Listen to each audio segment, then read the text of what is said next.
Bueno, esperen que me corro para el costado, ¿cómo andan tanto tiempo? Bueno, bienvenidos a este primer seminario de los 2 seminarios que hemos preparado desde la asignatura para recorrer juntos lo que ha sido la historia del sistema de salud en la Argentina. Cuestión que consideramos fundamental, consideramos fundamental el conocimiento de la historia de nuestro sistema de salud, básicamente para saber cómo llegamos hasta acá, ¿no? O sea, nos la pasamos repitiendo que nuestro sistema de salud es un sistema heterogéneo, fragmentado, inequitativo, ineficiente, pero este sistema de salud es, entre otras cosas, producto de un devenir histórico, producto de determinados actores sociales que se fueron conformando acorde a los distintos contextos históricos e interactuando entre sí. Entonces creemos que el conocimiento de esta historia es una de las claves para poder pensar en un sistema de salud superador y que nos permita diseñar y planificar una manera de gestionar la salud diferente. ¿Cuál es la propuesta para estos que van a ser 2 seminarios? Realizar un recorrido histórico que nos permita rescatar los antecedentes fundamentales, los antecedentes europeos que van a incidir en la conformación de nuestro sistema de salud. Vamos a viajar desde el higienismo del capitalismo industrial al estado de compromiso, vamos a movernos desde el higienismo del capitalismo industrial al estado de compromiso. Vamos a identificar la conformación, crecimiento y el mapeo posterior de los actores sociales en la conformación de nuestro sistema de salud. Vamos a evaluar el rol de la seguridad social, el pacto corporativo con los prestadores, identificar las principales fuentes de financiamiento, vamos a evaluar qué fue la reforma de salud y la constitución de las nuevas reglas de juego, y vamos a reflexionar acerca de los avances y retrocesos en la conformación de nuestro sistema de salud. Una aclaración que me parece pertinente hacer antes de comenzar es que esta de ninguna manera intenta ser la historia.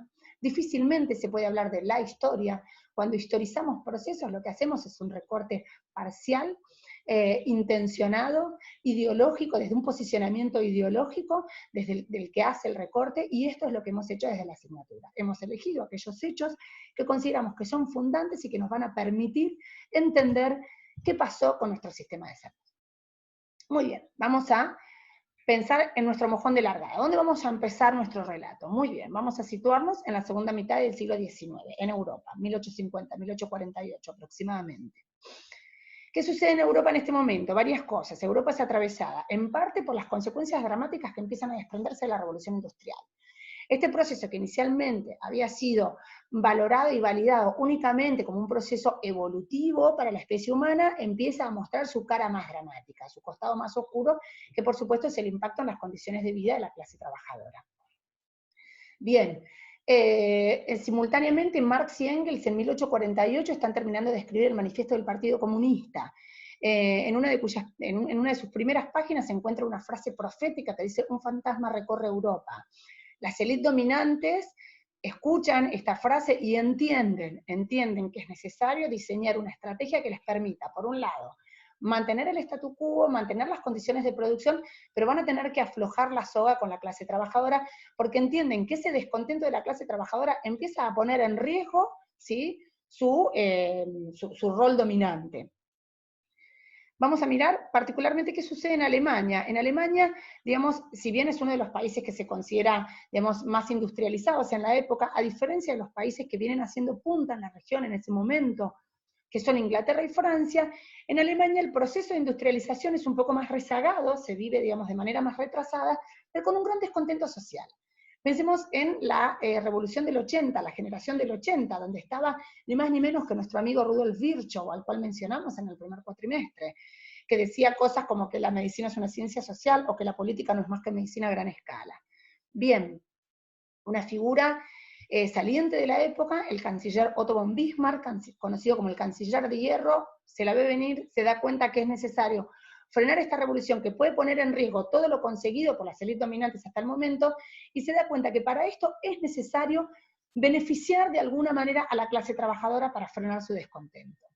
Y así va a introducir las primeras medidas de protección social con 3 leyes consecutivas, que son el seguro de enfermedad, que fíjense cómo está constituido, 2/3 a cargo del obrero y 1/3 a cargo del empleador. Hoy, digamos, la conformación de la seguridad social es al revés, ¿sí?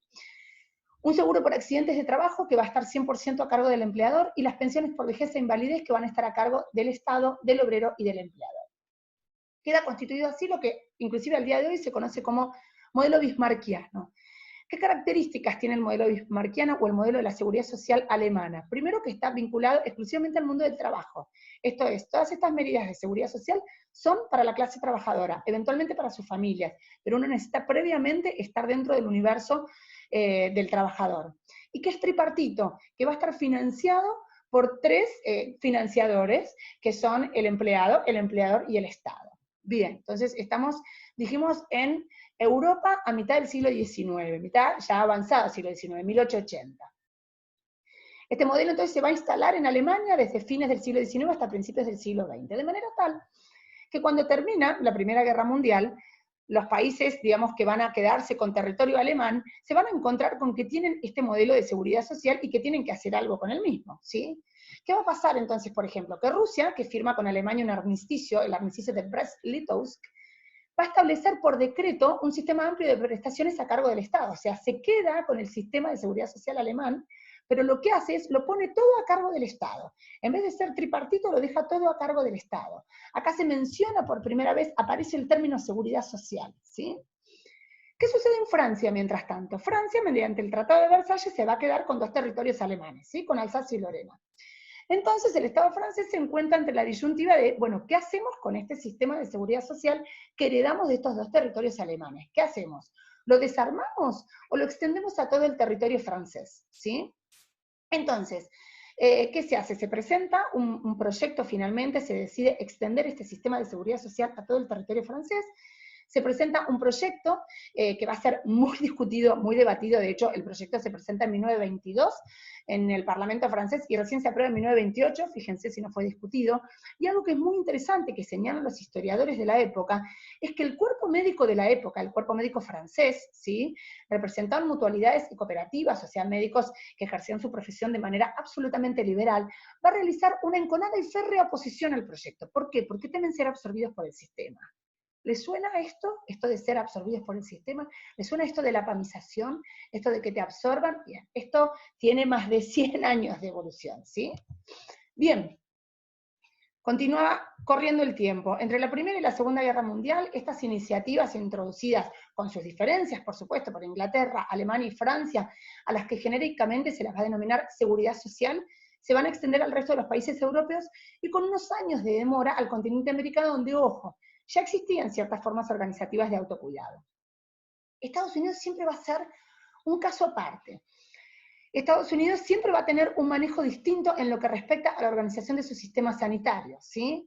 Las iniciativas sobre el mejoramiento de los sistemas de salud van a tener un desarrollo diferente, de corte provincializado, privado, gerencial, digamos, siempre va a haber una resistencia por la idiosincrasia americana a establecer un sistema de seguridad social. Inclusive, digamos, esto ha sido un tema que ha atravesado los últimos debates presidenciales.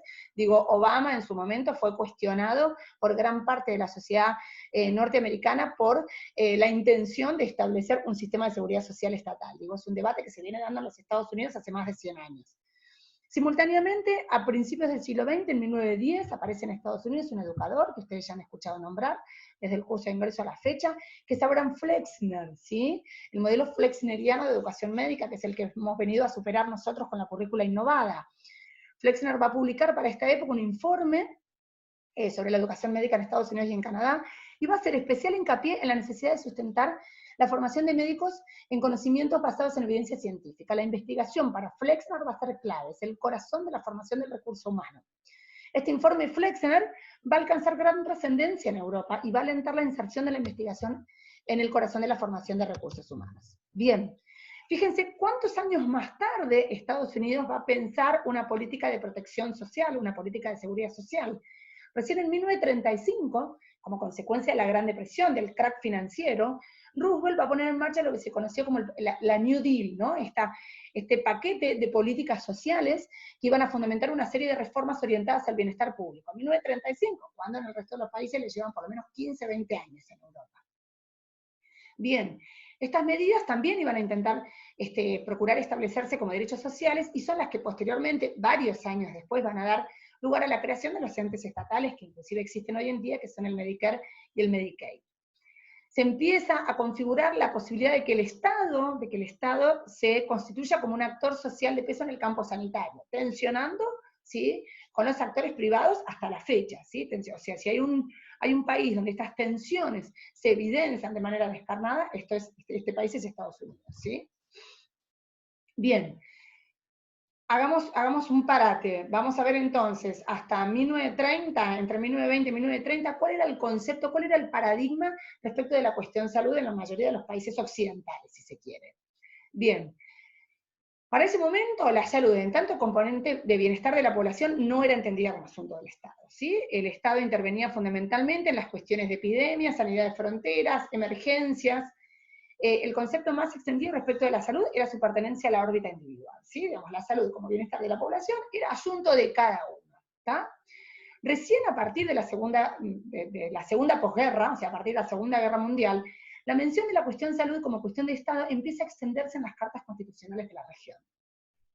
Inicialmente, por supuesto, el enfoque sanitario es higienista, ¿sí? Está destinado, digamos, a cuidar, parece que el cuerpo es el cuerpo del país, ¿no? El territorio nacional es lo que queda a cuidado de las políticas estatales, más que a proteger la salud de la población. Un pensador de la época fundamental, ¿sí? Fundacional, si se quiere, es John Maynard Keynes, es un economista, que es el que va a introducir el concepto de Estado interventor, que años más tarde va a dar lugar al concepto Estado benefactor, ¿sí? Keynes va a predominar su pensamiento con posterioridad a la Segunda Guerra Mundial, si bien nació mucho antes, digamos, de la Segunda Guerra, y indirectamente va a fundamentar la mayor parte de las iniciativas de reforma de los sistemas de salud, ¿sí? ¿Cuáles son estos 4 pilares fundamentales del Estado de bienestar que va a sostener, o del Estado interventor, si se quiere, que va a sostener Keynes? La sanidad, la educación, la seguridad social y los servicios sociales, todos a cargo del Estado, ¿sí? Teniendo al Estado como principal proveedor de servicios y con altos estándares de calidad. Uno de los libros fundamentales, el libro icónico de Keynes, es Teoría General del Empleo, del Interés y de la Moneda. Y lo que introduce es esta cuestión, digamos, anticíclica, la posibilidad de tener las etapas recesivas, ¿sí? Con empleo y consumo. Fíjense que esto es algo que a ustedes les suena, ¿no? Como política de Estado de los últimos tiempos, también esto de detener o de hacer frente a las recesiones y a las contracciones económicas con más empleo y más consumo. Esto viene de John Maynard Keynes, principio del siglo XX, principio del siglo pasado. Bien, seguimos entonces pensando en este nuevo paradigma sanitario que empieza a transformarse después de la Segunda Guerra Mundial, ¿sí? Cómo pasamos de que la salud es una cuestión absolutamente individual y de que el Estado está solamente para mantener cuestiones sanitarias que no alteren la producción, ¿sí? A un nuevo paradigma que empieza a moldearse a partir de 1940. Otro hecho fundamental es lo que se conoce como el informe Beveridge. ¿Qué es esto que ustedes probablemente ya hayan escuchado nombrar? Esto es, en 1941, Churchill, Inglaterra, le va a encargar a un grupo de expertos comandados por Lord Beveridge un informe para que le digan cuáles son los principales componentes del sistema de protección social inglés, para que le digan cómo está el sistema de protección social inglés hoy y cuáles son las cuestiones o lo que hay que llevar a cabo para mejorarlo. Bien, este informe Beveridge, entre otras cosas, lo que dice es que el sistema de protección social inglés es un sistema de remiendos y que hay que pasar a un sistema de protección social universal a cargo del Estado, ¿sí? Este informe se eleva al Parlamento en 1942, se debate ampliamente, por supuesto, y lo que se termina recomendando es el pasaje de un sistema de solidaridad profesional a un sistema de solidaridad universal. Bueno, justamente promueve, muy influenciado por el pensamiento de Keynes, promueve una protección social universal a cargo del Estado como garante de las políticas públicas, ¿sí? Esta es la visión que años más tarde va a permitir que en Inglaterra se cree el National Health Service, el Sistema Nacional de Salud inglés, uno de los sistemas hasta la fecha hoy más icónicos y más estudiados en la maestría en los posgrados de salud pública. Un sistema que tiene la característica de estar articulado en niveles, un primer nivel de atención, ¿sí? A cargo del General Practitioner, de los médicos generalistas, un sistema de tipo capitado, estos médicos del primer nivel de atención tienen a su cargo una cápita de población, una cantidad de población fija, ¿sí? Y un segundo nivel de atención, que es el nivel de atención de especialistas o de intervenciones quirúrgicas, etc. Muy similar al sistema de PAN, ¿sí? Entonces, de esta manera, a mitad del siglo pasado, Gran Bretaña, un país capitalista, industrializado y monárquico, creaba ni más ni menos que un sistema de salud socializado, de alcance universal, financiado exclusivamente por rentas generales y con beneficios igualitarios para todos los habitantes. ¿Qué tal? Esto Este sistema de salud, muchos lo nombran como una de las joyas de la corona británica, ¿no? Digamos, es algo que es defendido por los ingleses como algo propio de su idiosincrasia. De hecho, algunos historiadores sostienen que uno de los puntos que dio inicio al declive político de la Dama de Hierro, de Margaret Thatcher, férrea, neoliberal y destructora de casi todos los beneficios obtenidos por los ingleses, fue cuando ella se quiere meter con el National Health Service. Ahí muchos sostienen que comienza el ocaso de la Dama de Hierro, ¿sí? Entonces, esto estaba sucediendo en Inglaterra, ¿no? Que hasta el momento viene siendo este país que viene marcando el parámetro de la seguridad social en Europa inicialmente y posteriormente en América. De manera simultánea empiezan a aparecer las agencias internacionales. ¿Qué es esto? Aparece la OPS, la OMS, UNICEF, la Organización Internacional del Trabajo, con una separación de años que no recuerdo y que no hacía la cuestión, pero ¿por qué mencionamos la aparición de las agencias internacionales? Justamente porque vienen a reforzar que la salud empezó a formar parte de la agenda pública, ¿sí?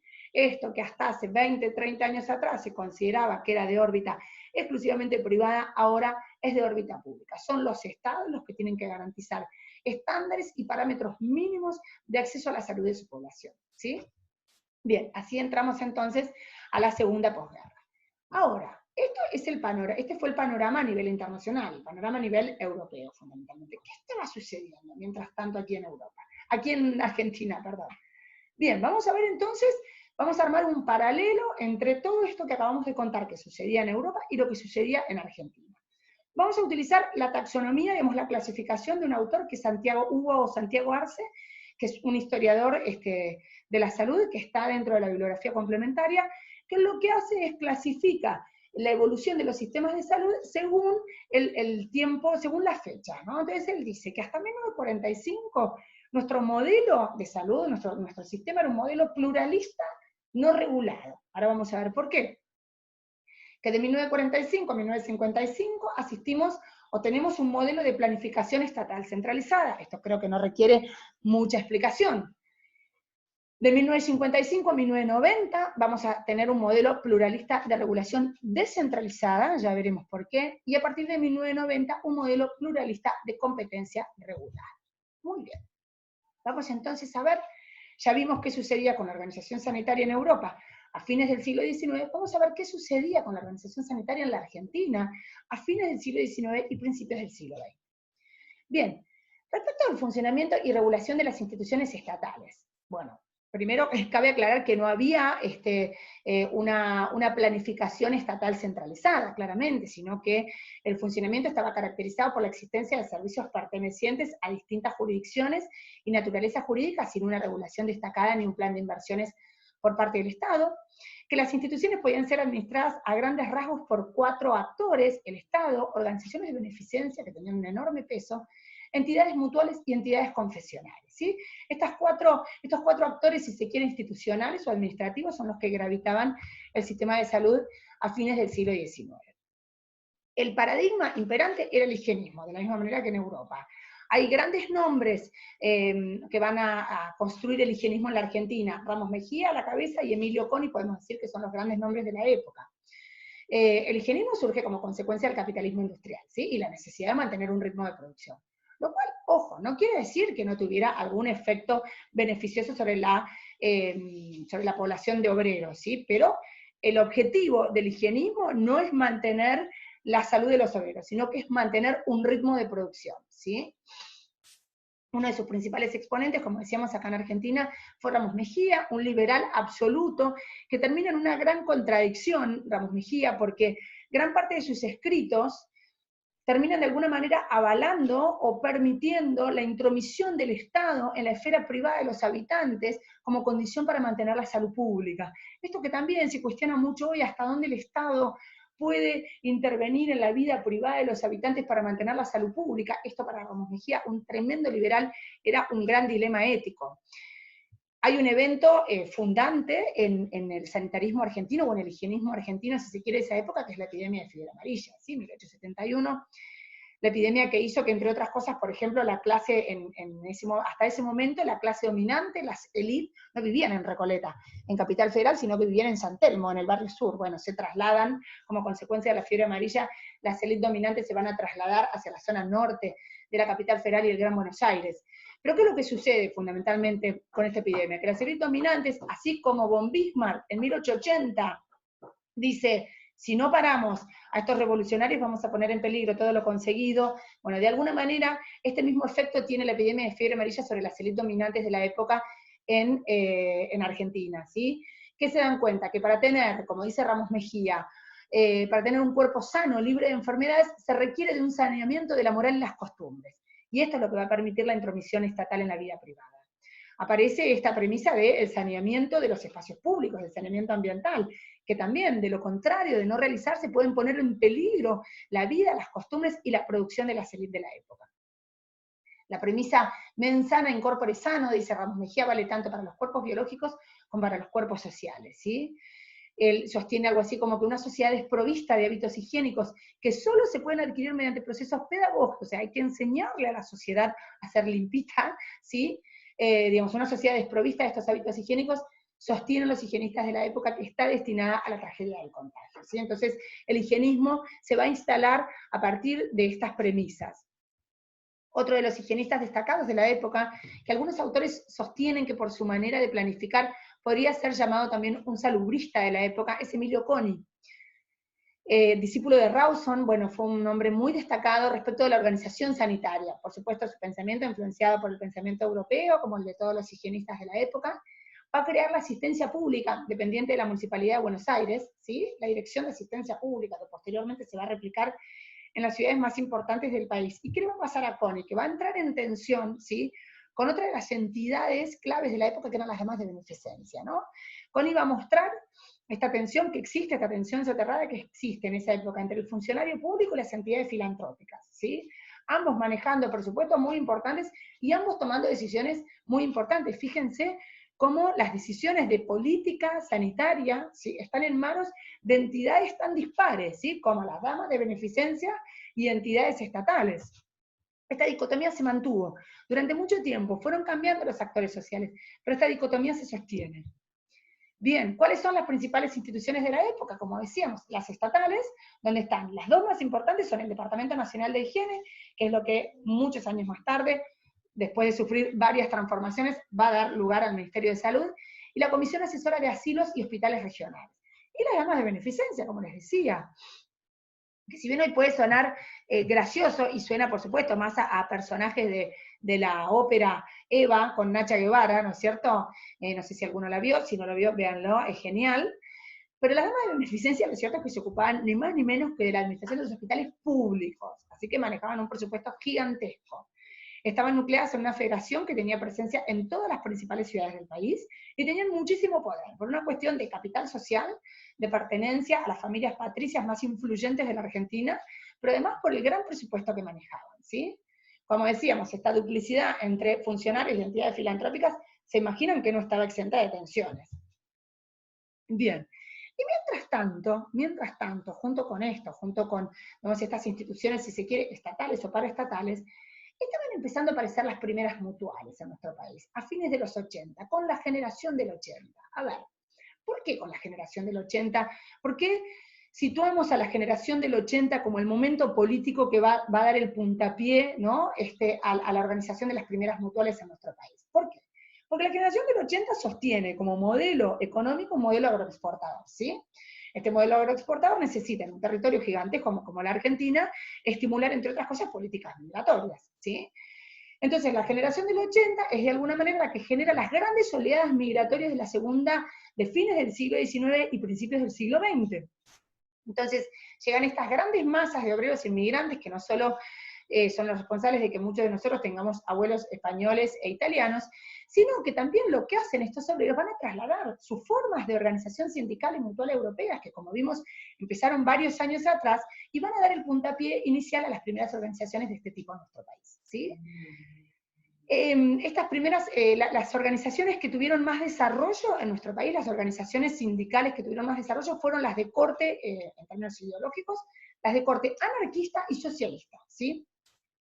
Las comunistas en realidad son recién después de 1917, y por motivos varios no van a tener el mismo desarrollo que tuvieron en nuestro país las organizaciones sindicales socialistas y anarquistas, ¿sí? ¿Cómo se agrupaban estas primeras mutuales? ¿Cómo se organizaban? Se agrupaban por nacionalidad, ¿sí? Se agrupaban por ideología, como les decía, las organizaciones mutuales anarquistas o socialistas, se agrupaban por religión y posteriormente por rama de producción. Posteriormente, y a medida que vaya transcurriendo el tiempo, cada vez va a ganar más peso la agrupación por rama de producción y va a empezar a perder peso la agrupación por nacionalidad, por ideología o por religión. Entonces, fíjense que estamos a fines del siglo XIX, ¿sí? 1880, 1900, y ya tenemos un mutualismo heterogéneo, fragmentado y paraestatal, ¿sí? Estamos a varios años antes de que aparezca Ramón Carrillo, estamos a varios años antes del primer peronismo, y ya tenemos un mutualismo heterogéneo, fragmentado y paraestatal, ¿no? Esto que hablamos hoy de nuestro sistema heterogéneo, fragmentado, bien, esto tiene más de 150 años ya, ¿sí? Bien, las primeras mutuales, fíjense lo antiguas que son las primeras mutuales. La más antigua de todas es la Sociedad Francesa de Socorros Mutuos, 1854. Otra de las mutuales icónicas es la de San Crispín, la del Calzado. Unión de Benevolencia, que es súper conocida, en Buenos Aires todavía hay clubes y mutuales y demás. El Hogar Obrero, que fue otra muy icónica porque después desarrolló créditos, círculos de vivienda y finalmente se fundió cuando puso plata para armar el shopping del Abasto, ¿sí? Fíjense que, por ejemplo, para 1875 ya había 75 organizaciones mutuales. Y para 1927, o sea, 50 años más tarde, había 1.151 organizaciones mutuales.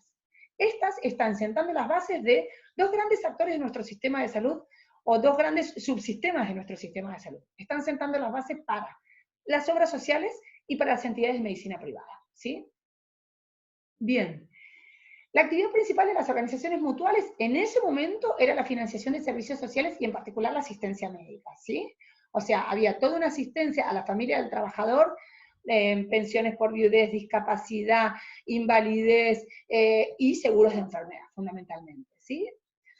La gran expectativa de las mutuales en ese momento era lograr la prestación de atención médica a través de servicios propios, ¿sí? Eso era el máximo anhelo de las organizaciones mutuales en ese momento, ¿sí? La mayoría de las intenciones de los mutualistas era tener sus propias estructuras prestadoras de salud. También, ¿por qué? Porque en esa época, digamos, la construcción de una estructura de salud, de una estructura sanitaria, el costo de la construcción de una estructura sanitaria no distaba mucho del costo de una construcción normal, ¿sí? Porque todavía no asistíamos a la tecnologización de la medicina que incrementó los costos del armado de una institución sanitaria. Estamos hablando de hace 150 años atrás, donde el costo era similar. Entonces la mayoría de los mutualistas aspiraban a esto, a tener su propio sistema de salud, sostienen su propia institución prestadora. Sostienen los historiadores que lo que había era una necesidad muy fuerte que atravesaba a los obreros, a los distintos trabajadores que pertenecían a las organizaciones mutuales por no asistir a la sociedad, a las instituciones públicas o caritativas, ¿no?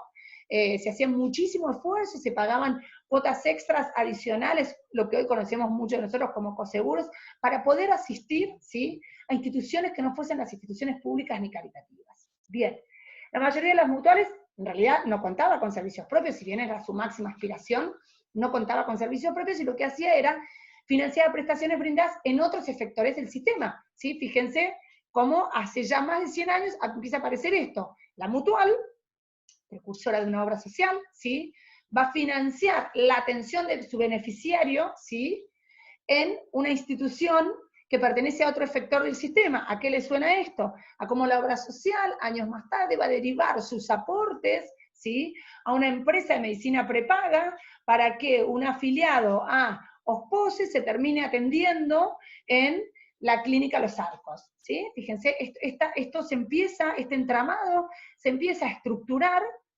antes de Carrillo, ¿sí? Bien, la mayoría de las veces, si las mutuales no contaban con servicios propios o estos eran insuficientes, ¿qué hacían? Derivaban a sus afiliados a instituciones privadas, ya que los que asociaban a una mutual, como decíamos, en realidad tenían la expectativa de evitar como fuera el tener que asistir a un servicio público o caritativo. ¿Qué pasa? Que a principios del siglo XX empezamos a asistir a una transición que va desde el modelo agroexportador de la generación del 80 hacia un modelo mixto agrario-industrial, ¿sí? ¿Esto qué hace? Esto genera un crecimiento exponencial de las organizaciones sindicales y empieza a reordenar este agrupamiento de 1000 y pico de mutuales divididas por ideología, por religión, por nacionalidad o por rama de la producción, se empiezan en realidad a ordenar todas a través de la rama de la producción. Empiezan a desaparecer muchas mutuales porque empiezan a quedar todas ordenadas a partir de la rama de producción. El ejemplo icónico de esto es la fraternidad, ¿sí? Que nuclea a todos los trabajadores ferroviarios. Bien, así llegamos entonces finalmente a 1945. Ya llegamos entonces con un sistema fragmentado, paraestatal, heterogéneo, con un sistema donde el dinero, digamos, la financiación, va de un obrero que la deposita en su mutual la deposita en una institución privada para que su obrero pueda atenderse en una institución privada. Digamos, ya es un sistema complejo en términos de financiamiento y ya es un sistema complejo en términos de prestadores y actores, ¿sí? Así llegamos a 1940. Bien, ¿qué va a suceder a partir de 1945? Bueno, la década del 40 los historiadores la llaman la década del doble nacimiento, ¿sí? El Estado Nacional como garante de la salud de la población a partir de Carrillo y del primer peronismo, y el nacimiento simultáneo de las obras sociales definidas como tal, ¿sí? Ya no vamos a hablar más de mutuales a partir de 1940, sino que vamos a hablar de obras sociales, y ahora vamos a ver por qué a partir de 1940 asistimos al nacimiento de las obras sociales. ¿Qué va a suceder? ¿Cuáles van a ser los puntos salientes que vamos a ver en este momento histórico? Una mayor injerencia por parte del Estado en la planificación de la estructura sanitaria, por supuesto.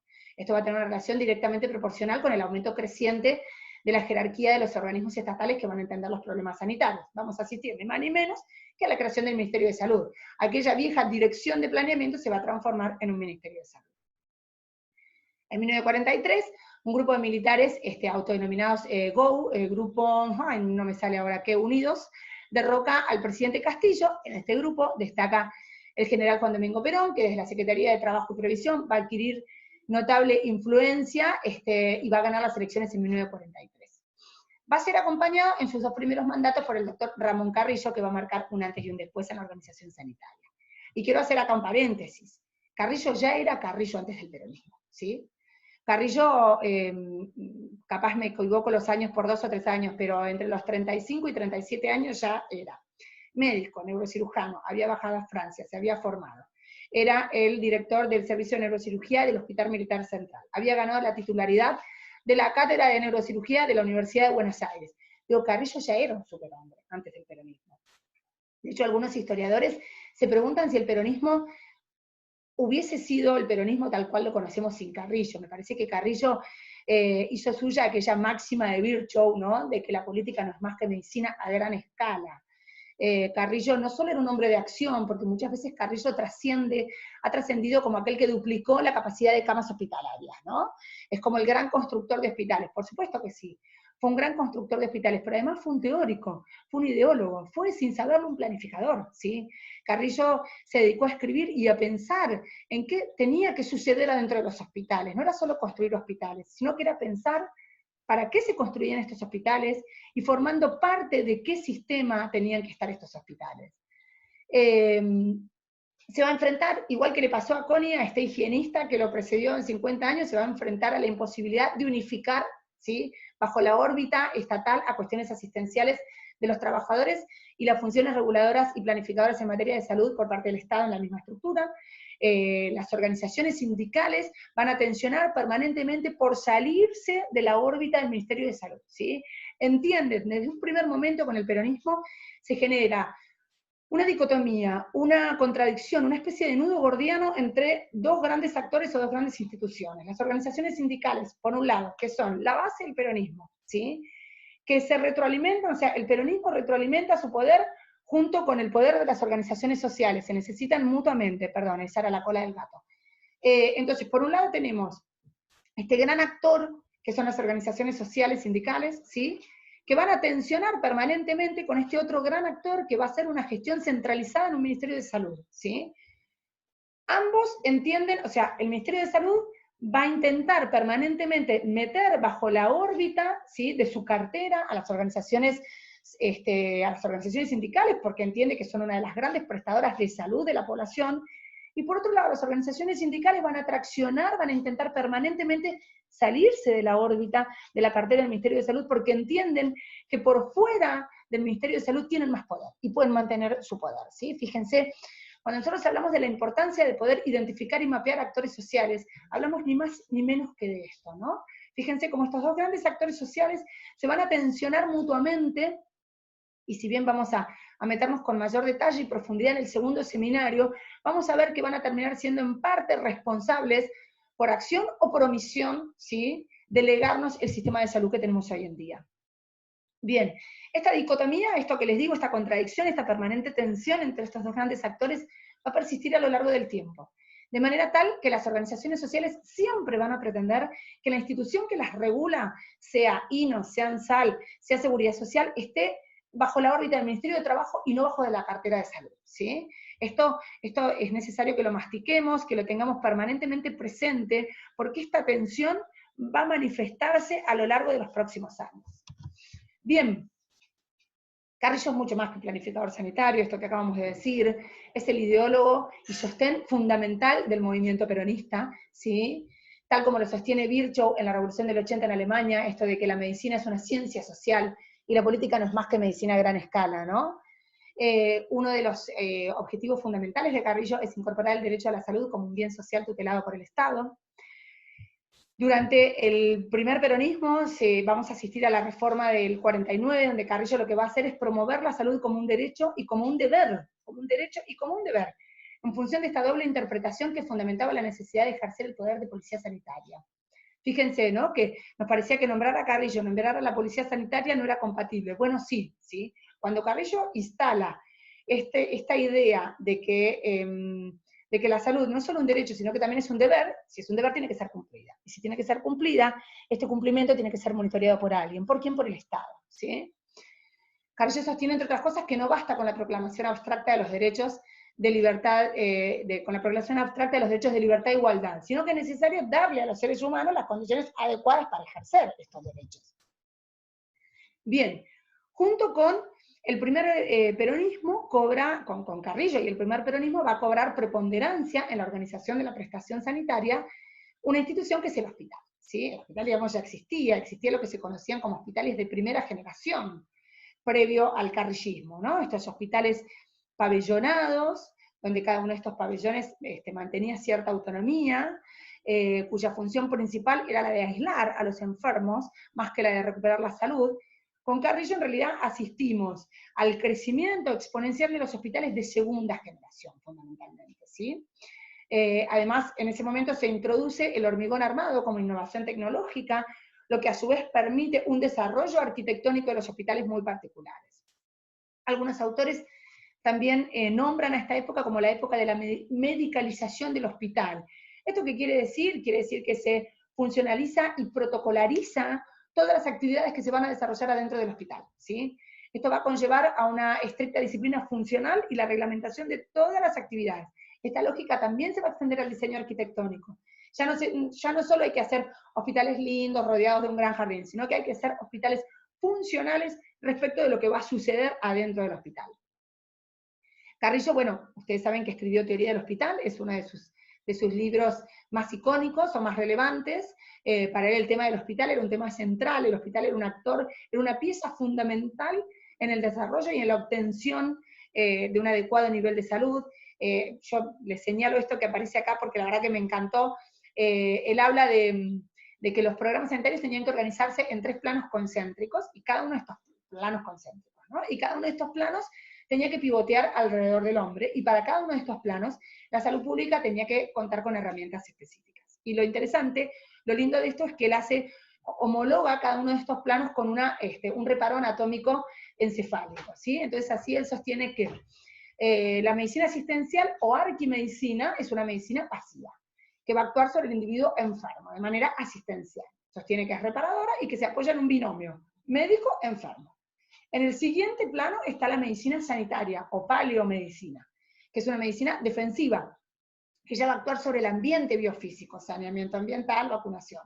Y se va a apoyar en un trinomio, enfermo, médico, Estado, ya aparece el Estado. Y un tercer plano concéntrico, al que él denomina la medicina social o neomedicina, que es una medicina activa, preventiva, que va a actuar sobre los determinantes sociales. O sea, Carrillo ya habla de determinantes sociales antes de que todos hablemos de determinantes sociales. Esta medicina social o neomedicina se va a apoyar en un tetranomio, ¿sí? Enfermo, médico, Estado, comunidad. Digo, a ver, podríamos citar mil cosas de Carrillo. Me interesa remarcar que Carrillo no es solamente el hombre de acción que va a duplicar la cantidad de camas en nuestro país. Carrillo es un ideólogo, Carrillo es un político, Carrillo es un pensador, Carrillo es un planificador.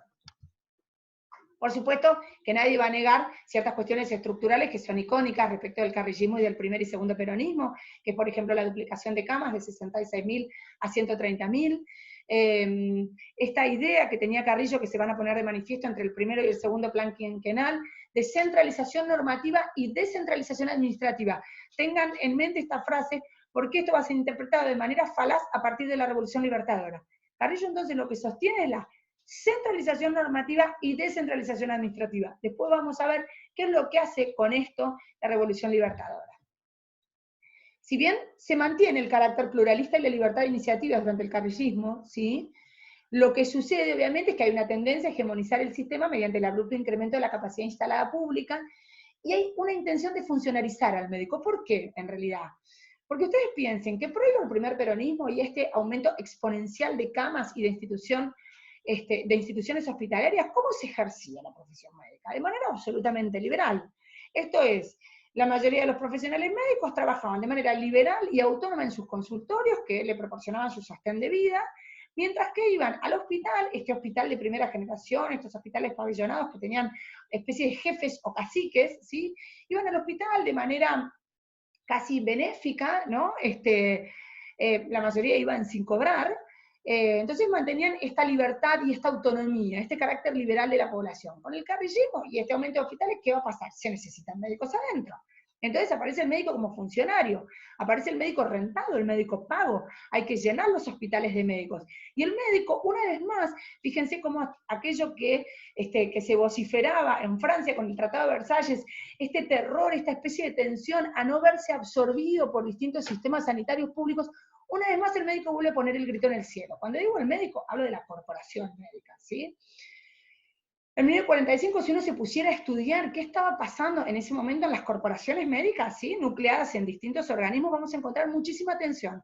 Entre aquellos médicos que sí, que quieren formar parte, quieren funcionarizarse, si se quiere, que no tienen problema en ser médicos asalariados, se les paga un sueldo, asisten a un hospital, cumplen una determinada función, y aquellos que se resisten a esto, que ven en esto el peligro a ser absorbidos, a ser, nuevamente, ¿no?, este término que hoy se menciona tanto, que hoy se lo llama famisados, ¿no? Hoy se utiliza esto que antes se llamaba funcionarizarse, ahora parece que es famizarse, ¿no? Esto de que tener que trabajar para el Estado, tener que trabajar para instituciones públicas. Bueno, me interesa de nuevo remarcar esto, que esto es una discusión que nos viene precediendo hace un montón de años.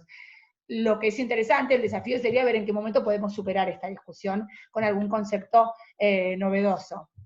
Bien, esto que les digo acá, la expectativa de remodelar el sistema de atención médica en base a médicos funcionarios provoca fuertes debates, crisis internas sucesivas en las organizaciones representativas del cuerpo médico. Bueno, esto lo mencionamos ya, los hospitales de Carrillo, ¿sí?, son los hospitales de segunda generación, que a diferencia de los de primera, su función ya no era solo aislar, sino que es brindar atención médica compleja dentro de un espectro de recursos diagnósticos y terapéuticos que se va complejizando, que es cada vez mayor. Ya no es como aquellas mutuales de fines del siglo XIX que aspiraban a construir sus instituciones prestadoras, los costos empiezan a aumentar, ya es cada vez más dispar la construcción entre una institución no sanitaria y una sanitaria. Bueno, esto que dijimos que de la función pasiva de los hospitales de primera, ahora vamos a la función de los hospitales de segunda generación con un enfoque activo, ¿sí? Los hospitales pabellonados empiezan a centralizarse, ¿sí? Ya no es más un pabellón con su cacique, sino que hay una organización hospitalaria, una organización médica central que va a nuclear a los distintos pabellones. Esto por supuesto que trae muchísimas tensiones y muchísimos conflictos. Fíjense cómo, de nuevo, ¿no?, el cuerpo médico, la corporación médica está tan atravesada por esta cuestión, esta dificultad para incorporarse a otras instituciones. Bien, en 1953 nosotros dijimos que la década del 40, 40 y pico era conocida como la del doble nacimiento, ¿no?, la del Estado regulador de la salud de la población y la de las obras sociales. Cuando en realidad nosotros podemos decir que todo este entramado complejo, heterogéneo y fragmentado de mutuales y demás se transforma en obras sociales. ¿Cuál es el evento, ¿sí?, que nos permite hablar de la aparición de estas obras sociales con todo su poderío como actor político? es la sanción de la ley 14.250, que lo que hace es establecer la obligatoriedad del aporte, ¿sí? Ya no es voluntario, ya no es un porcentaje u otro, sino que es un porcentaje definido por ley y obligatorio. La obligatoriedad del aporte del trabajador. Quedan sentadas así las bases de las grandes obras sociales sindicales, ¿sí? Esto a su vez, ¿qué hace? Le genera un ingreso de dinero fijo a las obras sociales que permite un crecimiento exponencial. Si ya hasta el momento, imagínense que si las obras sociales ya hasta ese momento tensionaban, tenían poder de fuego para tensionar de igual a igual en el trinomio Perón, Carrillo, obras sociales, imagínense a partir de la sanción que establece, entre otras cosas, la obligatoriedad del aporte, el enorme poder, como el enorme crecimiento como actor político que toman las obras sociales en el entramado y en el devenir histórico del sistema de salud de nuestro país. Bueno, este incremento en el ingreso va a permitir que las obras sociales destinen un gran porcentaje al desarrollo de infraestructura propia, el mayor porcentaje, por supuesto, que se destina al desarrollo de instituciones sanitarias, pero empieza a diversificarse, ¿sí? También la inversión de las obras sociales ya no es solo para instituciones sanitarias, sino que un porcentaje no despreciable se empieza a invertir en turismo y otras prestaciones sociales. Los marplatenses, digamos, pueden dar fe de esto. Hoy en día, muchos de los mejores hoteles marplatenses pertenecen a obras sociales. Si ustedes han tenido oportunidad de pasear por la costa, por ejemplo, en Las Gaviotas o en una zona de por ahí de la costa, hay cabañas y estructuras hoteleras hermosas de Luz y Fuerza, otro de los gremios más importantes de nuestro país. Bueno, esta diversificación en la inversión de los aportes comienza ya a partir de 1950 aproximadamente. La administración de las obras sociales se va a mantener bajo la órbita del Ministerio de Trabajo. Carrillo, digamos, pierde esta pulseada, no hay manera de incluirlas en la cartera sanitaria. Hasta 1950 todavía estos servicios, de la naturaleza que fueran, se pensaban exclusivamente para el trabajador afiliado de su grupo familiar. ¿Sí? Estamos todavía a años luz de la desregulación de las obras sociales y la derivación de aportes, de manera tal que se duplicaban mucho las estructuras prestacionales, ¿sí? Porque como cada gremio pensaba nuevas instituciones, o sea, pensaba las instituciones exclusivamente para sus afiliados, esto no hacía más que duplicar un montón de estructuras prestacionales y costos operativos. Bien, asistimos entonces al fin del segundo gobierno peronista, con la caída del gobierno justicialista en 1955, lo que se llamó mal llamada Revolución Libertadora. Empezó en realidad un proceso sistemático y sostenido de destrucción, ¿sí? De destrucción de todo aquello conseguido por el Estado, fundamentalmente. En realidad, muchos historiadores sostienen que lo que hay es un proceso sistemático y sostenido de destrucción de toda aquella simbología peronista. Todo aquello que pudiera hacer pensar en el peronismo iba a ser destruido. No importaba si esto era un ministerio de salud o una estatua de Perón, ¿sí? Entonces, este sesgo revanchista que tuvo la Revolución Libertadora, por supuesto que se llevó puesta muchísimas estructuras sanitarias que se podrían haber mantenido, por supuesto, si no estuvieran atravesados justamente por este sesgo de revancha, ¿no es cierto? Como dice Arce, la actitud revanchista predominó sobre todo análisis acerca de la razonabilidad y viabilidad de las instituciones creadas. Nadie pensó en si era razonable o viable que siguieran. Si eran peronistas, se destruían, ¿sí? Se inició un proceso de descentralización estatal. ¿Se acuerdan que Carrillo decía centralización normativa, descentralización administrativa? En realidad, la Revolución Libertadora lo que hace es inicia un proceso de descentralización normativa, ¿sí?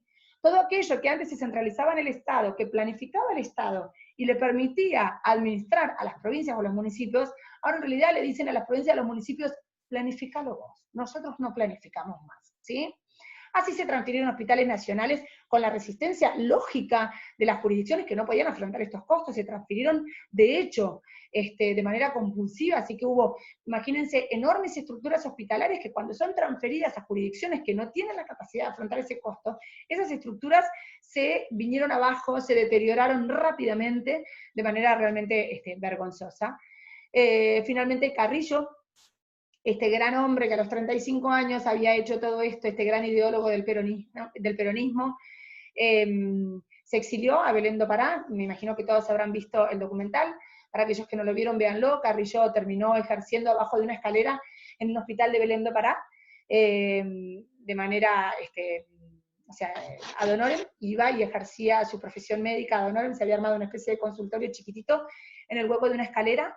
Finalmente enferma, cuando ya se está muriendo, su mujer empieza a tratar de comunicarse con un radioaficionado para que sepan en Argentina que Ramón Carrillo se está muriendo. En el documental es tremendo porque creo que el radioaficionado que pesca la onda y se pone a hablar con la mujer de Carrillo es un antiperonista que le contesta una barbaridad que no recuerdo bien, ¿no? Pero algo así como que, bueno, que se lo merece. Y Carrillo, este gran hombre, muere pobre y lejos de su patria. Bien, hasta aquí llegamos con esta primera parte. Estamos entonces en 1955, comenzó este proceso de descentralización normativa que vamos a ver a dónde nos lleva, a dónde nos conduce.